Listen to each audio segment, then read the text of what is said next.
Thanks for checking out this movie review video. This is for the 2016 film A Dark Song, and this review is dedicated to subscriber Rochelle Watts.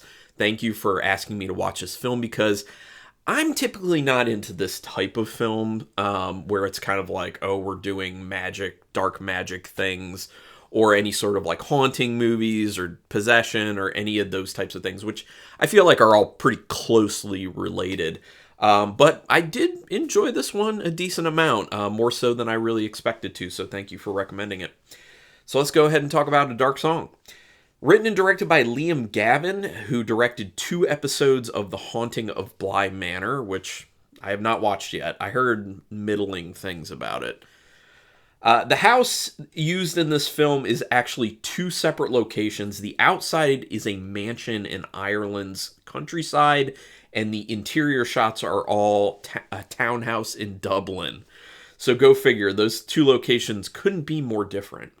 In their construction, mansion versus townhouse, and then their location, city versus countryside. So I found that very interesting. They only had 20 days to film this, so, you know, when you look at how long films typically take to make, especially this film that's about an hour and 40 minutes-ish. I think it's like an hour and 39 with credits. That's a lot of work to pack into just, 20 days. So it does help, though, that they're using like one location to shoot, basically. All right, getting into the actual film, you immediately sense something off when Sophia seems so dead set on having the house that she's looking at in the beginning with, I believe, who's a realtor, and wanting to know what direction the room that she's in is facing. That seems like a weird introduction. I mean, here you are at first, you don't know anything about the movie. This is some woman, you're like, oh, looking at a house, no problem. And then she's like very insistent upon it, and you're like, okay, this is a little bit weird that she's this insistent. And then she's like, which direction does this room face? Which nobody asks, unless, of course, you need a specific direction to be pointed for a dark ritual, which is what's going on. Which, by the way, this ritual in the movie supposedly is a ritual that was done by Aleister Crowley. If you don't know who Aleister Crowley is, you can look him up on Google. Very big name within dark magic lore, I guess. Was an actual person, though. So apparently this is a ritual in this movie that he actually did. And symbols for the ritual and some of the steps for the ritual were actually changed for the movie because the person making it, Liam Gavin, did not want people to know the actual ritual. So it's very close to it in a sense, but enough has changed that people can't watch this movie and be like, I'm going to do this ritual. I don't believe that type of stuff actually works, so I don't think that really mattered that much, but there are definitely people who do, so better to be safe than sorry, I guess.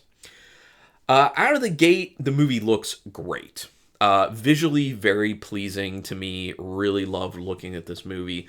The shot framing, the camera movement, super engaging with this one. Cinematography, wonderful. The directing is really good in this movie, too.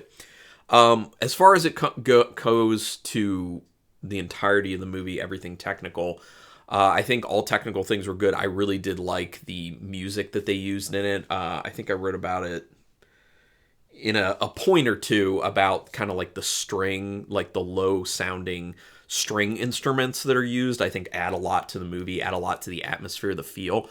And that's one of the other things. The shooting locations look appropriately dark, but they're lit pretty well for the most part. Towards the end of the movie, there were some scenes that were too dark, in my opinion, should have been lit much better. It's hard to actually see what was going on, unfortunately. But for the most part, the lighting is handled quite well, while keeping things nice and dark to add to the atmosphere, to at times add tension to the movie. And it's got this nice kind of like beautiful yet dark and depressing look to it, which I enjoy, which I said the same thing about the film Dis that I reviewed last weekend, which I guess there's a common theme there then. It's interesting that the character of Joseph says he's done the ritual 3 times and then says once it worked and once it didn't. Now, if I was hearing that, I may have misheard that, but I'm pretty sure he said he had done the ritual 3 times. He said one time it worked, one time it didn't. What about the 3rd time? And I don't know if I missed something with that or anything. People, You can provide a comment. Rochelle, this is where I might defer to you. Am I right about this, that he said it was 3 times? I'm pretty sure I was. That was correct. And was there anything insinuated at some point? Because I probably missed it if that is the case. Because I was just thinking to myself, I'm like, okay, he said 3. So what about this third instance? So yeah, or maybe he was referring to this third time. This time he was doing it as a third. I don't know. Anyway, weird thing. Sophia not being upfront with Joseph makes me believe there's something really terrible that she's hiding, not just wanting to get her kid back. Yes. So we do obviously end up finding out, and I was suspicious of it from the beginning because I write these notes as I'm going through the movie for the first time. She seemed very off. It seemed like she was holding things back, and she was telling these very small lies at first, which make you believe that there's a much larger lie that's coming that will eventually be revealed in the film. So at first she says she just wants to get her kid back because it was her fault. She lost the kid somehow. Doesn't go into details.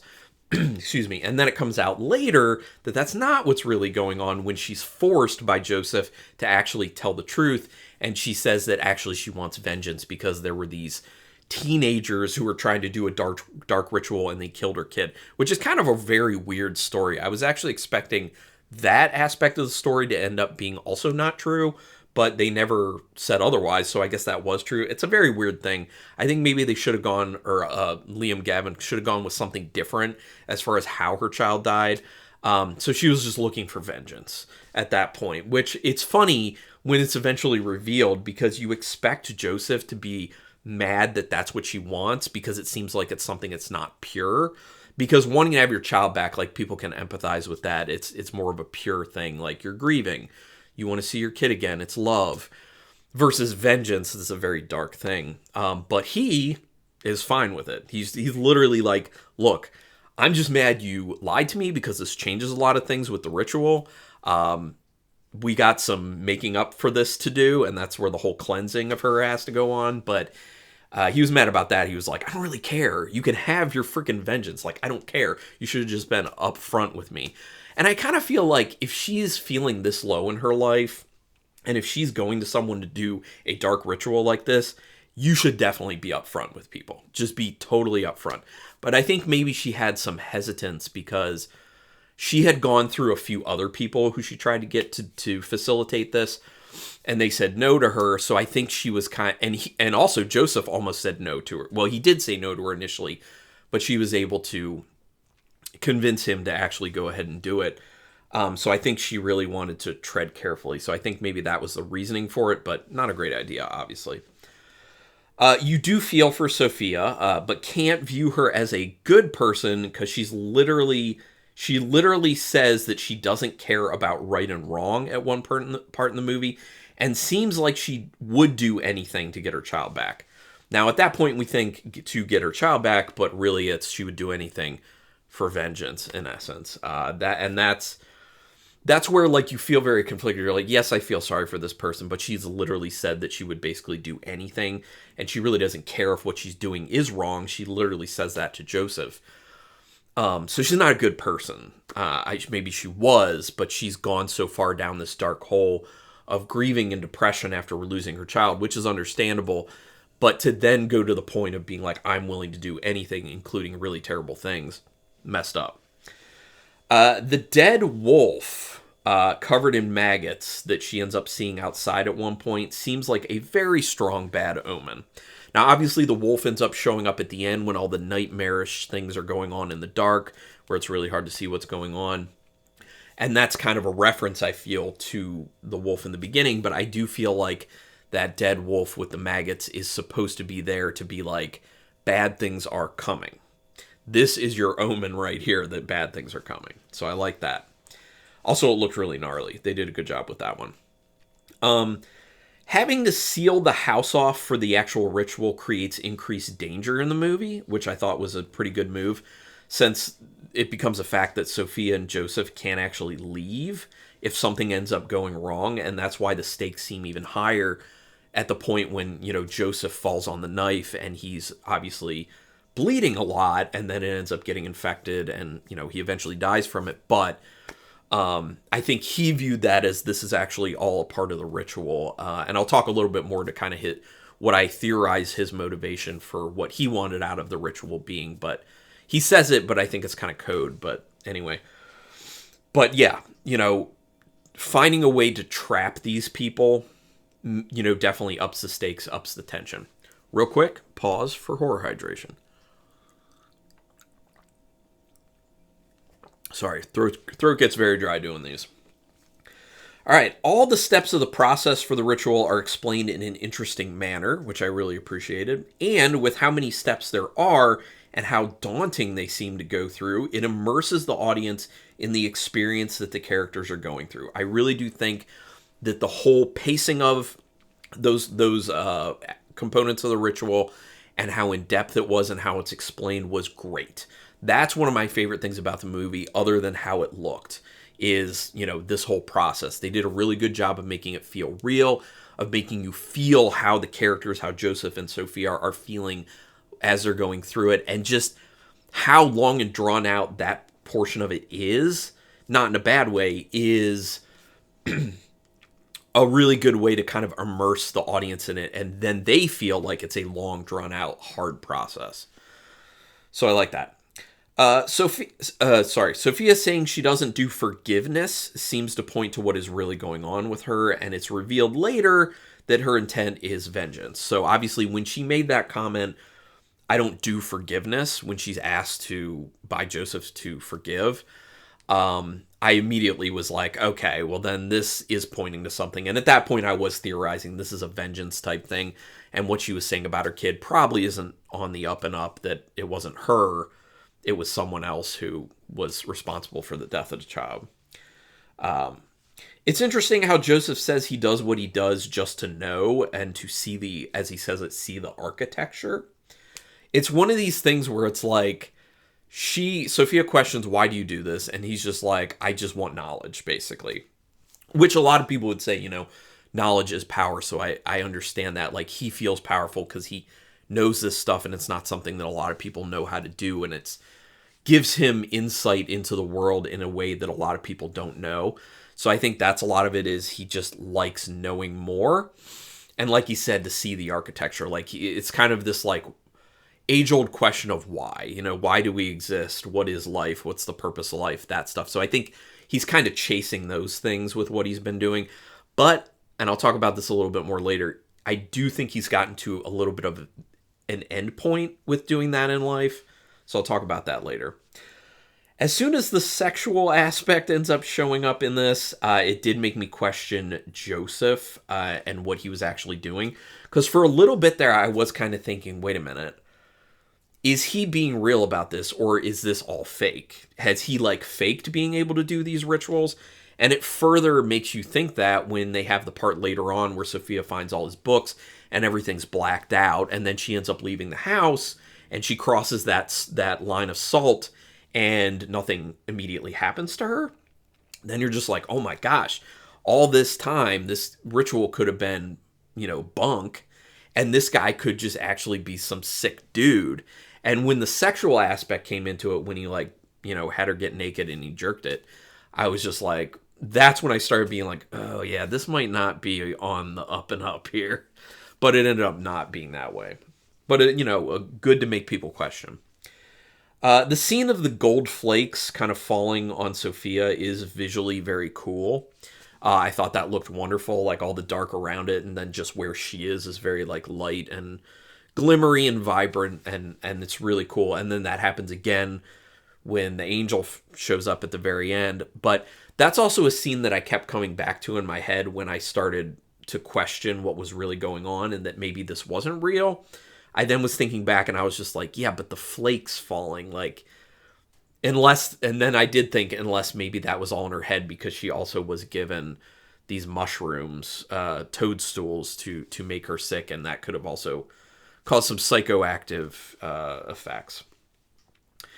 The scene in the tub with Joseph drowning Sophia and then bringing her back to life is pretty intense. That was another moment. I didn't see it coming. That was another moment where, as he's trying to drown her, I'm like, okay, this could go one of two ways. either this is a necessary part of this ritual to kind of like have her die and then she's kind of like reborn in a sense, like fully cleansed, because that's after he finds out that she was lying about it and it was all about vengeance. Or I thought he's actually just trying to kill her because things have gone too far and like this is the end for him. Obviously, it ended up being part of the ritual, but very good scene. I think the way they shot it, how long it goes on, makes it uncomfortable because she's like flailing and you can just feel how she's feeling in that sense of just not knowing what was coming and feeling helpless and like she's going to die. And she does, but then she comes back.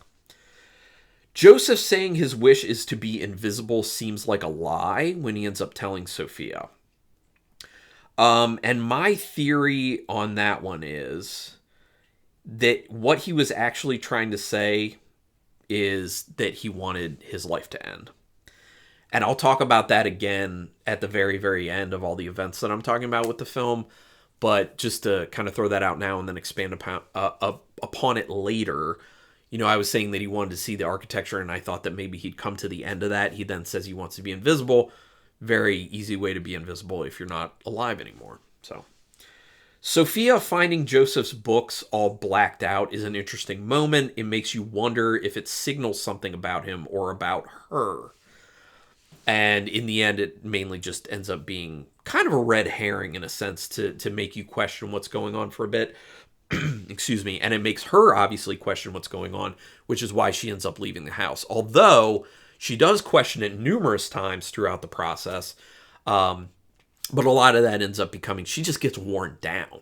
You know, going through how hard that stuff is and how arduous it is, it's just like, yeah, you can see someone just breaking down and being like, I don't want to do this anymore. Is this really going to yield anything? So you kind of understand that from her perspective. Sophia leaving the house and walking over that line of salt is a very uh-oh, now what type moment. And then obviously things go from there. At first you feel like, oh, okay, well, nothing. But then this guy's potentially a killer. But then things actually are happening and you're just like, oh, okay. So, yeah. So then things are kind of going wrong, but then they're not fully going wrong because the angel eventually steps in. They had done enough at that point. I guess the ritual wasn't complete necessarily, or maybe it was complete and she just didn't know. So it was fine that she stepped over that, you know, the seal of salt. But the angel ends up stepping in when the terrible forces are basically at that point coming for Sophia in the dark. Once the angel does appear to Sophia, it looks goofy. I did not at all like the design of the angel. I think they should have gone a little more minimalist with it, making it look more humble. The whole like in armor, like regal glowing thing, very over the top, very cliche. I would have liked something a lot more reserved. Just my personal thoughts on that. And after all that, she asks for the power to forgive. So her grieving process was the dark ritual in essence. So I'm of two minds. We get to it and she's just like, I want the power to forgive. And my immediate thought was, are you kidding me? We just went through all of that and then you're just like, I want the power to forgive. You could have gone to a therapist to learn that one. You didn't have to go through all this stuff. But then I started thinking about it and I'm like, she wasn't at that point. And basically going through this horrible, arduous process was her grieving process. It was the only way she was going to get to that point of wanting to forgive. And I think it is kind of a metaphor for a grieving process, not just because of someone losing a child, but just because of someone losing anyone. Or it can really apply to any sort of grieving process. If you lose an animal, if you lose a person in your family, a friend, whatever. I think it's it shows this horrible, long, awful process, which is exactly what people mentally go through when you're grieving. I mean, obviously not everyone, because everyone grieves differently, but a lot of people go through a really awful, horrible time that does seem like a messed up dark ritual, you know, like it's very taxing and torturing in a way. So yeah, it's possible that Joseph got what he wanted in the end. His invisible statement actually could have been code for wanting to end his life. Because like I said, it kind of seemed like he was kind of like done-ish. And I think that his hesitation at first to not help her out, because I think he kind of knew that his life would end up ending, and maybe that's actually what he was asking for, because he said that he would get what he wanted. I think that he was debating at that point, like, do I actually want to die? Do I not want to die? So he said no at first, but then I think he just decided, yeah, I kind of feel like this is my time. So the low foreboding strong music in this movie sounds great, and it really enhances the experience. Like I was talking about, that awesome like low sound or like low note string instruments. I always love that sound, especially in horror movies. Very cool. Even though the pacing is overall slow, they do a good job of having interesting things happen at good intervals, in my opinion. So, yes, it is overall slow. They are kind of painstakingly going through this ritual and this process, but I think they throw in enough interesting things at good intervals where it kept my attention, and they easily could have lost it if they hadn't done that. So, good movie. I did enjoy it, so thank you, Rochelle Watts, for recommending this. I also believe that Dot, you know who you are, you had recommended this to me some time ago, so this one also goes to you. Out of 5 stars with half stars in play, I'm going to give it a quite good 3.5-star rating. I did enjoy it. So yeah, I would love to hear your thoughts on this movie, especially Rochelle and Dot. Go ahead and put it in the comments. We can talk about it. Do me a quick favor, though. Hit subscribe to my channel if you haven't already. I would greatly appreciate that. That's your best way to repay me for doing these very arduous reviews at times. I mean, I like doing them, but at the same time, like, I do them in one take and they're exhausting. But I do it for the love of horror and, knowing that people are watching this and actually enjoying it. So your best way to repay me is just subscribe. And then, if you have friends who you think might like this, you can go ahead and tell them to. You can also hit the notification bell button, because then you'll know when I'm putting up new videos. And I'm doing 3 a week at this point. But regardless, I really do thank you for watching this, especially if you've gotten this far, because most people don't stick around for this end portion of people's videos. But thank you so much, and until next time, keep it brutal.